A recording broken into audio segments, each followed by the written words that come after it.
Tänu, Isa, me täname, et me võime olla sinu ees. Isa, me täname, et sinu vaim on kohal ja issand, hea on sind kiita ja ülistada. Ja isa, me palume võtta kogu õhtu üle issand, kõik meie südamed üle issand ja me palume, et sina räägiks meie südamete vastu. Issand, ja anna meile meeleparanduse vaimu ja issand, las kõik, mis tuleb sinu vaimust, jääks meie südamesse, kasvataks head vilja. Ja mis ei ole, las läheb ühes korras siis teisest välja. Ja ärgu tehku mingit kahju. Issand, sinu sõna teeb alati head, noomib ja karistab ja teeb igasest head asja. Me täname, issand, me oleme sinu töö. Sinu tehtud töö, mitte enda tehtud töö. Ja selle eest me kiidame ja täname. Aamen. Nii, ma ütleksin, enne kui Susanna alustab, sain sihukesene kirjakoha hommikul Essekele 20:41. Otse kui meeldivast lõhnast, nõnda on mul hea meel teist, kui ma viin teid ära rahvaste seast ja kogun teid maadest, kuhu teid on pillutatud. Ja ma näitan ennast puhtana teie juures paganate silme ees. Ja te saate tunda, et mina olen issand. Kui ma toon teid Iisraeli pinnale, maale, mille pärast ma olen oma käe vandudes üles tõssin, et ma annan selle teie vanemaile. Ja seal te peate mõtlema oma teede ja kõigi oma tegude peale, millega te endid olete rüvetanud. Siis te tunnete iseeneste ees tülgastust kõigi oma kuritegude pärast, mis te olete teinud. Ja te saate tunda, et mina olen issand, kui ma teiega nõnda talitan oma nime pärast, aga mitte teie halbade eluviiside ja hukatuslike tegude kohaselt. Oh Iisraeli sugu, ütleb issand Jumal. Siin on väga selge, et Jeesusest siin räägitakse, et ta tuleb lunastama kogu kokku ajali aetud. Ka meie olime paganate keskel ajali aetud. Jumal kogub meid kokku Jeesuse juurde. Ja siin on väga tähtis asi, et kui me issand juurde tuleme, siis me peame, kui me püha vaimuga oleme ristitud, siis me peame tundma tülgastust oma kuritegude pärast. Kõige selle asja pärast, mida me oleme teinud, me ei saa lihtsalt vaadata läbi sõrmede, et see oli endine elu, vaid tagasi vaadates peame tundma tülgastust ja kõik rüvedust, mis me oleme teinud, seda jäledust, mis me oleme korda saatnud, me peame tülgastama. Vaata, seda Jumala vaim siin räägibki. Kui tema vaim tuleb, siis patt saab väga patuseks ja ei taha seda üldse, see on väga jube on iseennast tagasi vaadata, siis vaadata, on ikka elukas küll, oli ikka elukas küll, aga Jeesus tegi sellest ilusa kiisukese ja tema teeb ja see on tema töö ja vaata, ta ütleb, see on mina talitan ja oma nime pärast. Tema on see, kes meie sees teeb. Tema on see, kes meid Jeesuse verega isa peseb meid ja me oleme tema töö. Me ei ole mitte mingisugune enda töö, et me nüüd tegime ja tegime ennast puhtaks. Ei, see on Jeesuse töö.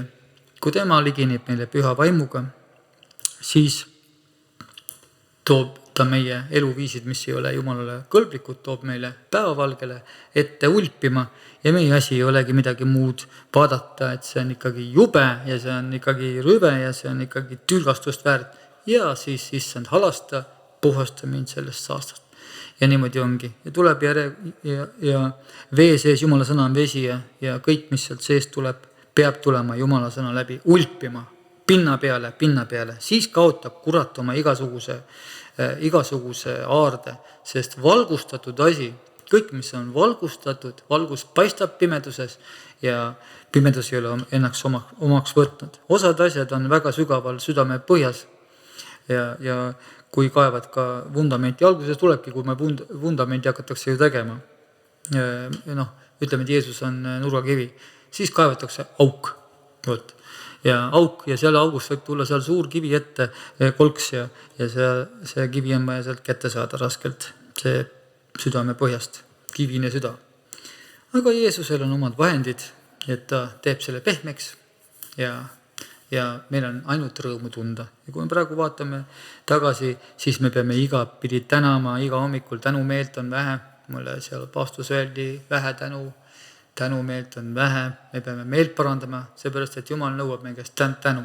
Ja mitte lihtsalt, oota, mul on praegu kellaaeg, et ma pean tänan ära, vaid kogu südame eest peame tänama. Et meil on tänu tõesti palju, hingeõhk on ees, see kõik on olemas. Meil oleme siin Alja Laasal. Tänu on tohutult palju ja see tuleb ära viia. Tänu peab ära viima Jeesusele, Isale, Jeesuse nimel. Et seda on tänage kõige sees. Oled ka mingisuguse jama sees olnud, Jumal ju tõmbas sind välja. Sellest tuleb tänada. Ja me ei tohi ära unustada, et tänu on tänu võlg, öeldakse lausa. Võlgu oled praktiliselt. Ja, et sellise mõte oli mul, aga nüüd ma annan üle Susanale.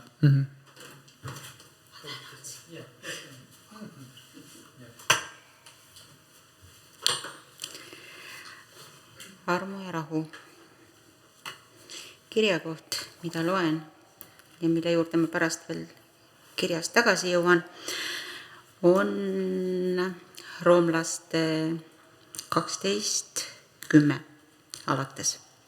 Ja loen siin salmid kuni 18.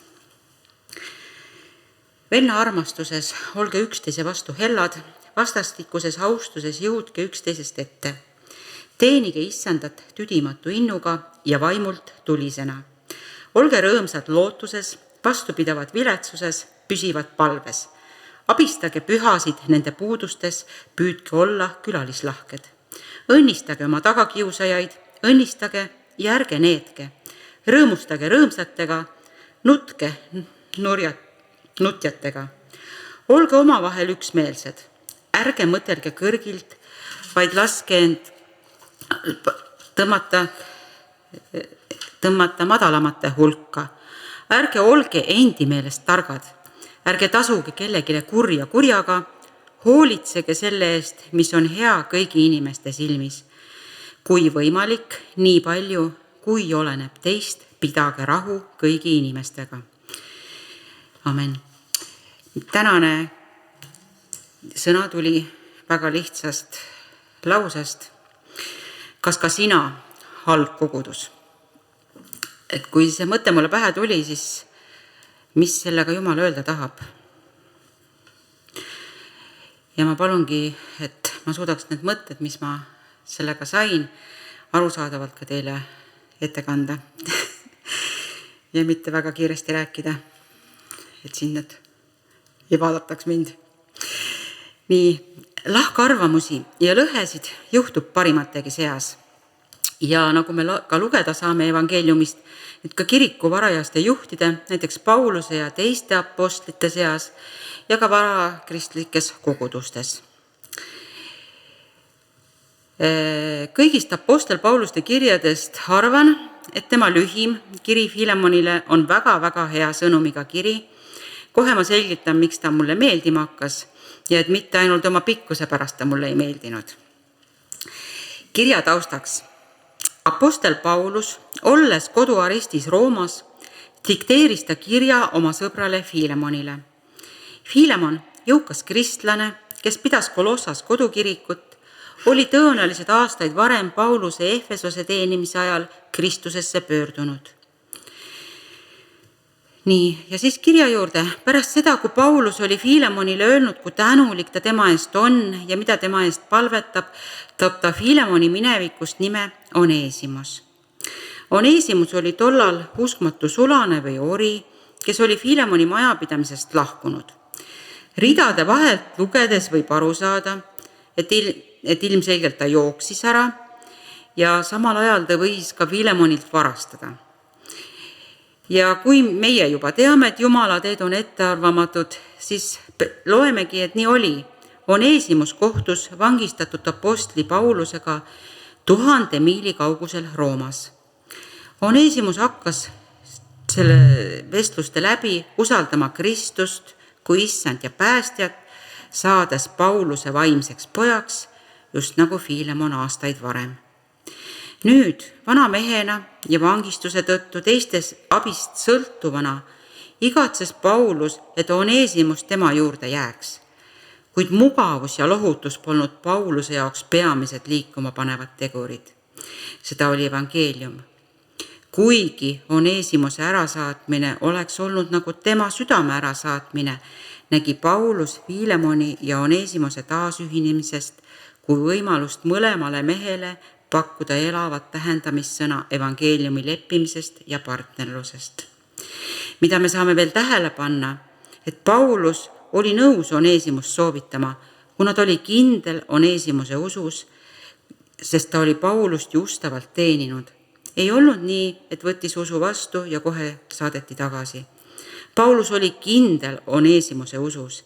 Nii peamegi ka aru saama, et meie eest on maksnud küll meie eelnevate pattude eest, aga meie ise peame oma elud pühitsema ja kasvatama oma usu. Et ka teised näeksid, keda me järgime ja kellele kuulume.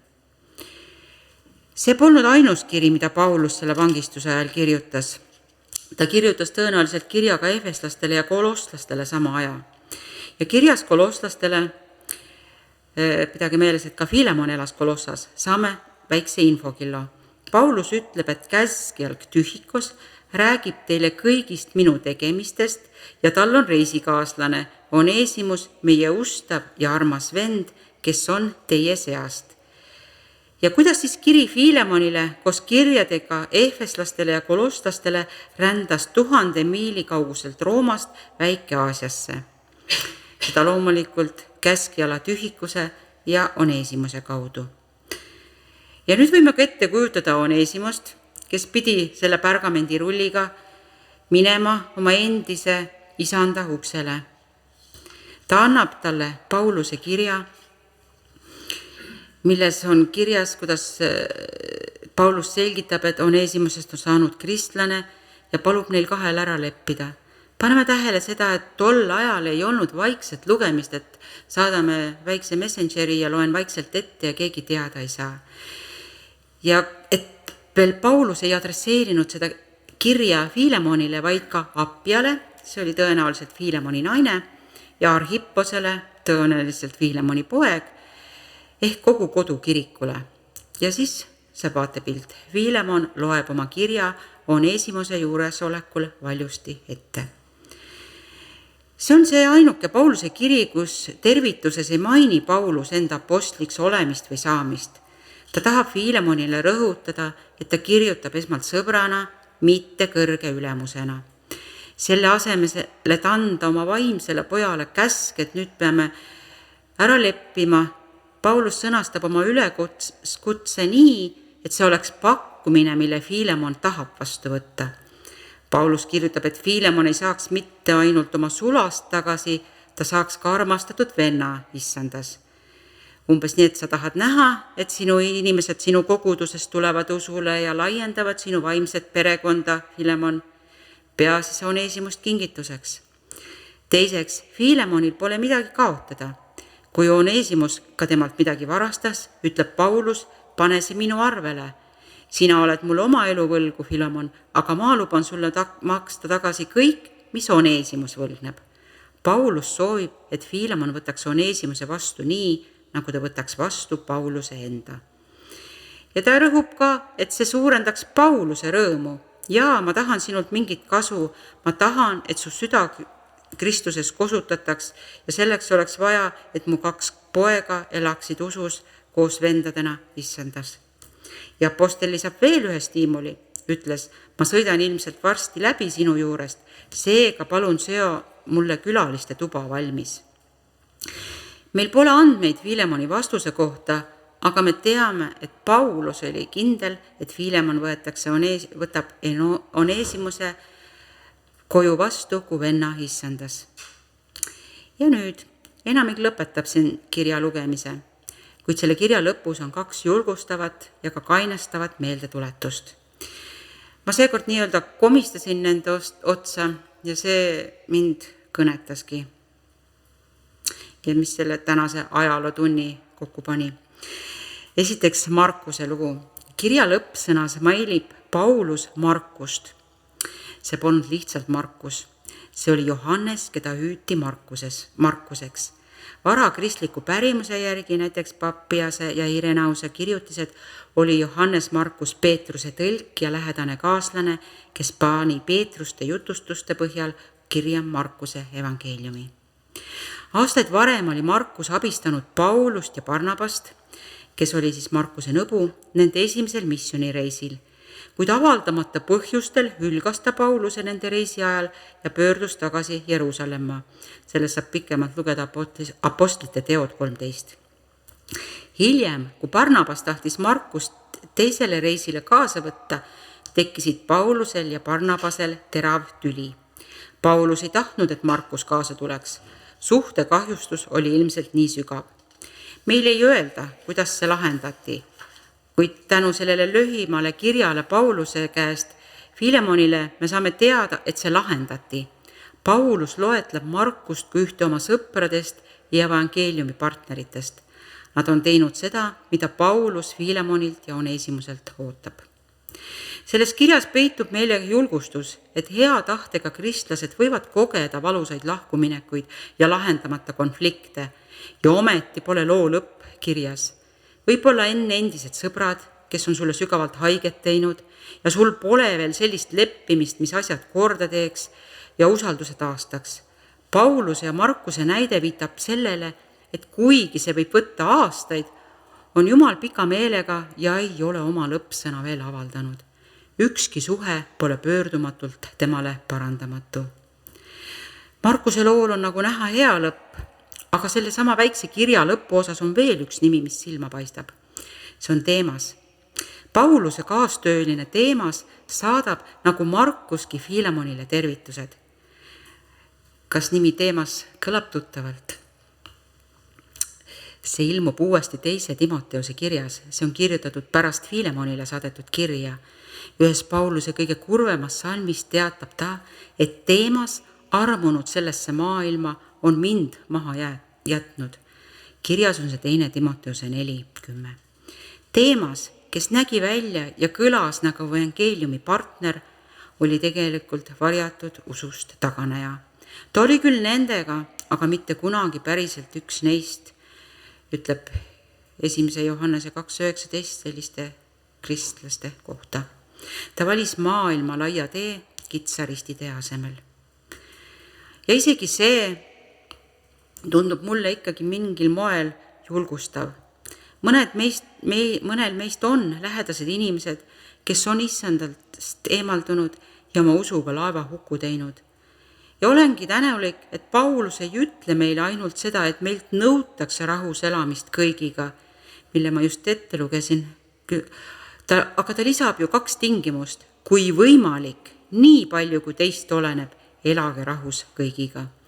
Kuigi me peame tegema kõik endast oleneva, valivad mõnikord, ükskõik mida meie teeksime, inimesed, keda me armastame ja usaldame, lõpuks lahkumise, et vältida valguses käimist. Aga mõnikord näevad isegi kõige jumalakartlikumad juhid asju erinevalt. Selle sama Markuse juhtumi puhul on näha, kuidas 2 jumalakartlikku juhti võivad jõuda erinevatele järeldustele. Me vaatame sageli samu fakte ja kujundame hoopis erinevaid veendumusi. Iga otsus ei ole must-valge. Mõnikord on veendumused tarkuse ja rõhuasetuse küsimus. Me ei tohiks olla üllatunud, kui näeme lõhesid tekkivat. Me võime praegu teistest usklikest lahku minna, kuna me ei nõustu nende arusaamadega, kuid leiame, et nad on tulevastel aastatel kallid vennad ja partnerid evangeeliumis. See peaks suunama meie praegust käitumist, et meil oleks hiljem vähem kahju parandada. Mis ma selle ajast silma pean?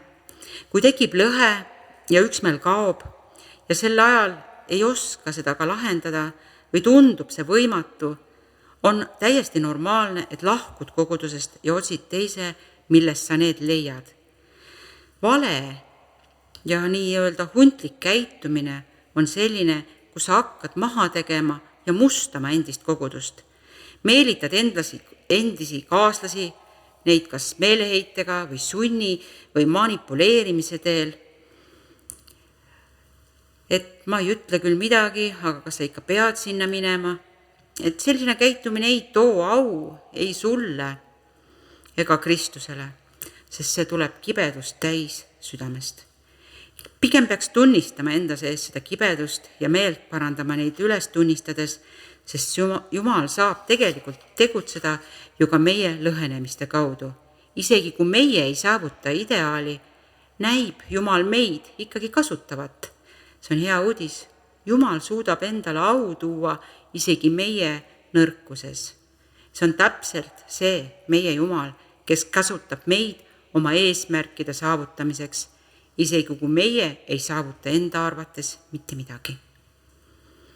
Lahkumõistmine ja lõhenemine on rasked. Me kõik teame, mis tunne on kogeda pingeid ja teravaid lahkarvamusi, kuid me ei tohiks olla üllatunud. Selle asemel peaksime jääma alandlikuks, käitudes väärikalt ja paluma Jumalat, et ta tooks endale au isegi meie lõhestatuses. Apostel Paulus kutsus Korintuse kogudust ülesse, et te kõik oleksite ühel meelel ja et teie seas ei oleks lõhesid, vaid et te oleksite ühendatud samas meeles ja samas nõus.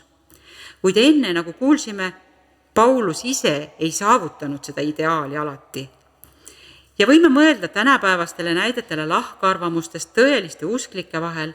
Mõnikord on need lahkarvamused nii teravad, et sama usutunnistusega vennad lähevad lahku ja meie südant valutab see näha usklikke jagunemas. Aga Piibel ei esita meile ideaalset kristlust. See kujutab tõelist kristlust. See käsitleb ausalt ja avameelselt lahkarvamuste ja lõhede reaalsust tõeliste usklike ja jumalakartlike seas. Kuid Piibli eesmärk ei ole nagu Klatši ajakirjal või kroonikal.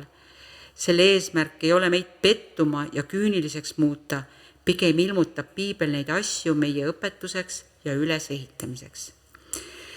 Seega tehkem Pauluse ja Barnabase vahelistest lahkarvamustest mõned näitelised õppetunnid. Kõigepealt püüame kindlaks teha, kellel siis oli õigus. Selle küsimusele vastamiseks peame me vaatlema asja mõlemast vaatenurgast. Alati tuleb lahkarvamuste korral ära kuulata mõlemad osapooled. Meie endi koguduse näitel on paar kristlast, kes lahkarvamuste korral kõvasti kuulutasid, et nad ei vali pooli, aga samas olid nad oma otsuse juba teinud. Ei minult ega pastorilt ei ole küsitud midagi, aga kohtuotsus oli tehtud, kuigi paremini ja õigemini kõlaks hukkamõist. Kuid Pauluse ja Markuse juurde tagasi tulles, et Johannes, keda hüüti Markuseks, oli oma ametikohalt lahkunud. Paulus tuletas meile meelde, et selline lahkuminek on tõsine asi. Ta tuletas meile meelde Jeesuse kaineid sõnu. Ükski, kes on pannud käe adra külge ja vaatab tagasi, ei ole kõlblik Jumala riigile. Ta tuletas meile meelde, et ustavus on kristliku teenimise oluline nõue. Majapidajatelt nõutakse, et nad oleksid ustavad. Kas erivägede üksuse ülem oleks innukas kaasa võtma sõdurit, kes on missioonilt deserteerunud? Kahtlemata oli Paulusel selline reservatsioon. Seepärast ütles ta hiljem Timoteusele, ära kiirusta käte peale panemisega ja ära osele teiste pattudes, hoia ennast puhtana. Me kõik nüüd arvame, et Paulusel oli õigus. Paistab, et Paulus ju tegutseb piibeliku põhimõtte järgi. Paistab, et isegi Antiokia kogudus võis Paulusega nõustuda. Paulus valis Siilase ja läks teele vendade poolt antud issanda armu hooleks. Barnabasest ja Markusest pole juttu. Seega kindel, Paulusel on õigus. Aga nagu Nikodeemus juudi nõukogule meelt tuletas, ega siis meie seadus mõista inimest süüdi, enne kui teda on üle kuulatud ja teada saadud, mida ta on teinud. Anname siis sõna Barnabasele. Tõsi, piiblikiri ei tuvasta otseselt Barnabase arutluskäiku, kuid me saame tema vaatenurka järeldada selle põhjal, mida me teame Barnabase iseloomust ja teistest Uue Testamendi õpetustest. Mitte kusagilt ei leia vihjet, et Barnabas oleks kaitsnud Markuse varasemaid tegusid või et oli Pauluse murede suhtes ükskõikne. Barnabas oleks nõustunud, et Markuse lahkumine oli vale ja et evangeeliumi kuulutaja peaks olema ustav. Teisest küljest oleks Barnabas oma armastatud kolleegile meelde tanud veel ühte piibellikku põhimõtet. Mineviku patud ja ebaõnnestumised ei välista tulevast ustavust ja edu. Seda põhimõtet illustreerib apostel Peetruse elu.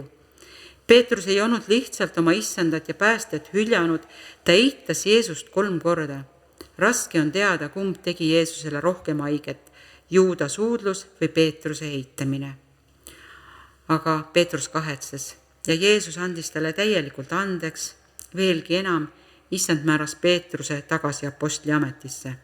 Ja Jeesus andis Peetrusele teise võimaluse 40 päeva pärast Peetruse langemist.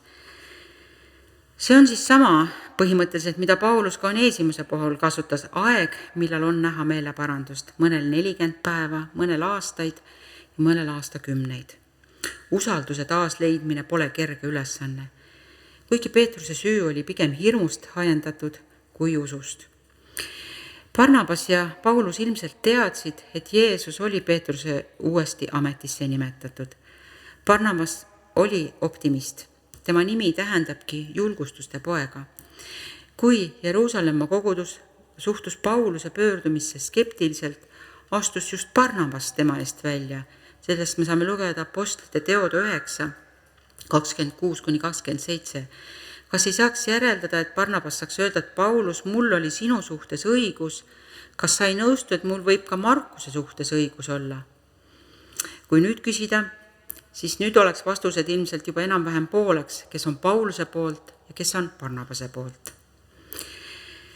Ja selles lahkarvamustes me näeme ka Pauluse iseloomu aspekti, tal olid kindlad arvamused. Paljuski oleme selle eest peame tänulikud olema, sest see aitab Paulusel lahkarvamuste kiuste evangeeliumi tõdedest kindlalt kinni hoida. Paljud tahtsid, et Paulus teeks usuga kompromisse, et see sobiks paremini juudi traditsioonilise praktikaga. Paulus seda ei teinud. Hea iseloomuga kristlased võivad meiega mitte nõustuda. Me võime arvata, et neil, kes meiega ei nõustu, on ebapuhtavad motiivid või nad lihtsalt eksivad. Aga see pole alati nii. Me võime lihtsalt millegi osas eri arvamusel olla, millele on mitu võimalikku vastust, uskumust või arvamust. See võib juhtuda teoloogia, poliitika või kristliku praktika valdkonnas. Paulude kirjadest saame aru, et tal on jätkuvalt head suhted nii Barnabase kui ka Markusega. See ei ole erimeelsus, mis nende suhteid jäädavalt lõhub. Sellel on aga eesmärk Jumala plaanis. See aitab Paulusel Barnabase varju alt välja tulla ja võimaldab tal arendada oma ainulaadset teenimistööd. See on oluline, kuna nii paljud Uue Testamendi kirjad on just Pauluse kirjutatud ja suur osa apostlite tegude raamatust järgneb just Paulusele. Nende lahkumine kahekordistab ka paganate maailma evangeliseeriva meeskonna suurust. Sellegipoolest on nende kristlike vendade vahel tekkinud vaidlustest mõned olulised põhimõtted, millest saame meie õppida. Et lahkarvamused, mis ei puuduta doktriini, see Barnabase ja Pauluse lahkarvamus hõlmas isiklikku vaidlust, mis põhines ka siis kohtuotsusel. Tänapäeva kristlastele rakendades tuleb alati ette aegu, mil head vennad on arvamuste küsimustes eriarvamustel. Oluline on siin keskenduda Kristuse tahte täitmisele. Seda tegid nii Paulus kui ka Barnabas. Selle tulemusena tehti issanda heaks ehk isegi rohkem tööd tänu sellele, kuidas nende lahkarvamusi käsitleti. Asjaolu, et see isiklik konflikt Uue Testamendi lehekülgedel avalikult on välja toodud, on tõend selle kohta, et Püha Vaim juhtis Luukast selle loo loomisel. Loomulik ja inimlik kalduvus oleks pannud Pauluse sõbra seda potentsiaalselt piinlikku juhtumit mainimata jätma. Aga pühas köites kujutatud isiksuste erinevatest kogemustest võib õppida palju imelisi tõdesid. Ükski jutustus, olgu see pealiskaudselt kui tahes ebaoluline, pole tähtsusetu. On õppetunde, mida tuleb omandada. Ja vist jõuan veel ühe teema üle arutleda. mis ka siin teemas oli, et apostlite tegude põhjal saab veel vaadata, kuidas neid konflikte lahendatakse. Ja veel üks konflikt, mis oli algkristlikus kirikus,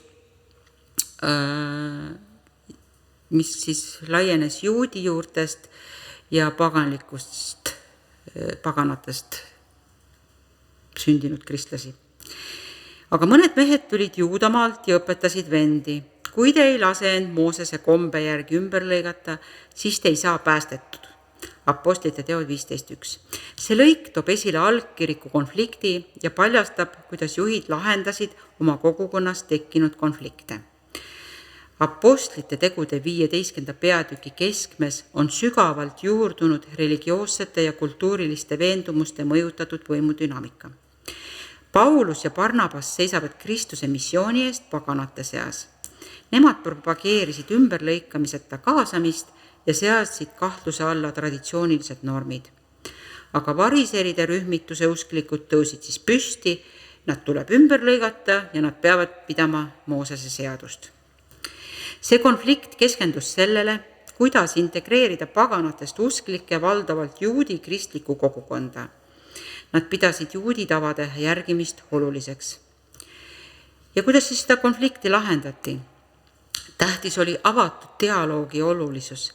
Apostlite ja vanemate valmisolek kuulata kõiki osapooli oli ülioluline. Eks see on seesama kohtusüsteem, me kuulame mõlemat osapoolt. Ja kogu kogudus jäi vait ja kuulas Barnabast ja Paulust, kes jutustasid, milliseid tunnustähti ja imesid Jumal oli nende kaudu paganate seas teinud. Kui nad olid kõnelemise lõpetanud, vastas Jaakobus, nüüd vennad, kuulake mind. Apostlite teod 15 peatükis on see. Vaimulikule eristamisvõimele ja pühakirjale toetumine on teine aspekt. Kogukonna ühised väärtused ja uskumused mängisid vaidluse lahendamisel olulist rolli. Nad kasutasid oma otsuste tegemisel pühakirja ja sellega sobivad kokku prohvetite sõnad, nõnda nagu on kirjutatud, ütleb Issand, kes seda kõike teada annab. Ja saavutati kompromiss. Paganatest pöördunutele kehtestati minimaalsed nõuded, näitavad ühise keele leidmise tõhusust. Seepärast on minu otsus, et me ei tohiks paganate seast neid, kes Jumala poole pöörduvad, vaevata, vaid peaksime neile kirjutama, et nad hoiduksid ebajumalate rüvatatud asjadest ja hoorusest ja lämbunud loomast ja verest. Apostlite teod 15.19. Kas pole hea uudis? Kui me oleks pidanud kogu Vana Testamendi endaga kaasa võtma, siis me oleksime päris käpuli maas olnud. Ja ka meie peaksime püüdma leidma tasakaalu põhiuskumuste säilitamise ja ühtsuse omaks võtmise vahel. Teema, mida Paulus 1. korintlaste kirja avaosas käsitleb, vaevasid Korintase koguduses lõhesid, konfliktid ja tülid. Veel üks tüli siis. Jumal on kutsunud meid ühtsuse poole püüdlema, aga selle sama korintlaste koguduse konfliktid ei tulenud pealiskaudsetest vaidlustest, vaid südametest, kes olid üksteisega sõjas nii tajutavate rivaalidega.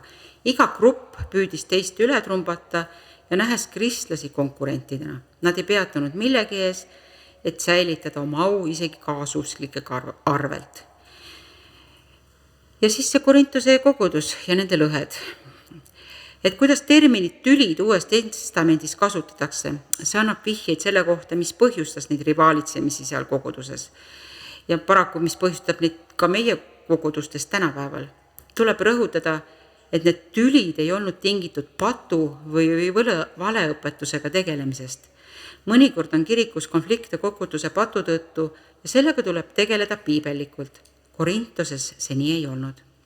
Need tülid ei olnud ka doktriinlilised, kuna Paulus, Apollos, Peetrus ja Kristuse,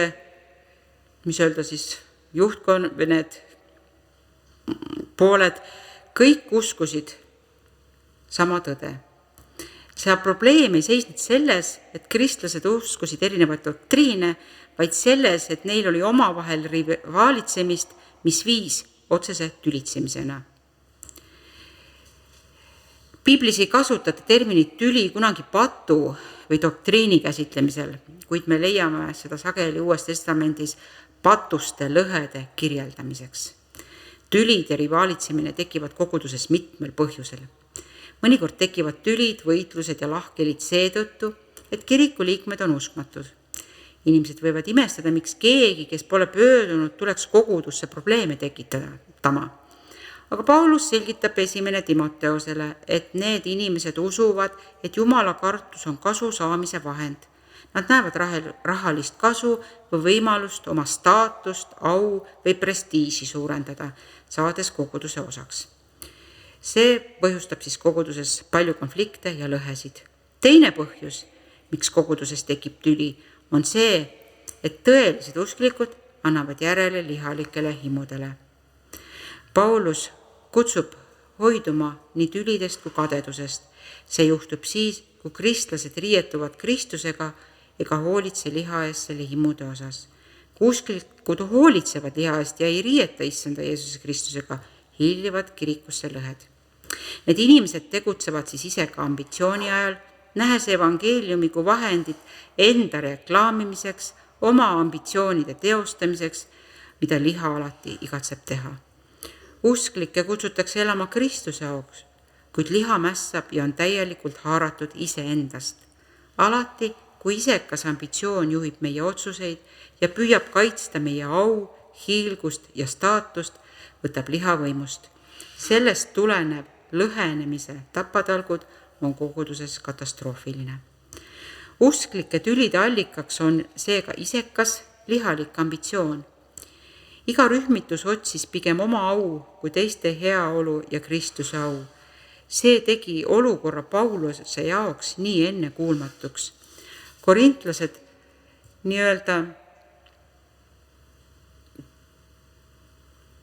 kuidas siis öelda viisakalt, prostitueerisid Pauluse, Apollose, Kefase ja ka Kristuse nime, et rahuldada oma isekaid ambitsioone. Aga kogu jutluse kokkuvõttaks, mis ma täna tahan öelda, et tegelikult päeva lõpuks päris sõna otseses mõttes peame me kõik seisma issanda ees. On neid, kes meid selles maailmas on hüljanud ja kellega me kunagi lepime. Ja võib-olla on keegi, kes seisab praegu meiega koos, kuid hülgab nii meid kui ka Jumala. Seniks on meie kutsumus lasta Kristuse armul oma elus valitseda. Me peaksime oma pilgud kinnitama temale, meie usu alustalale ja täidesaatjale, mida ütleb ka Hebrealaste 12:2.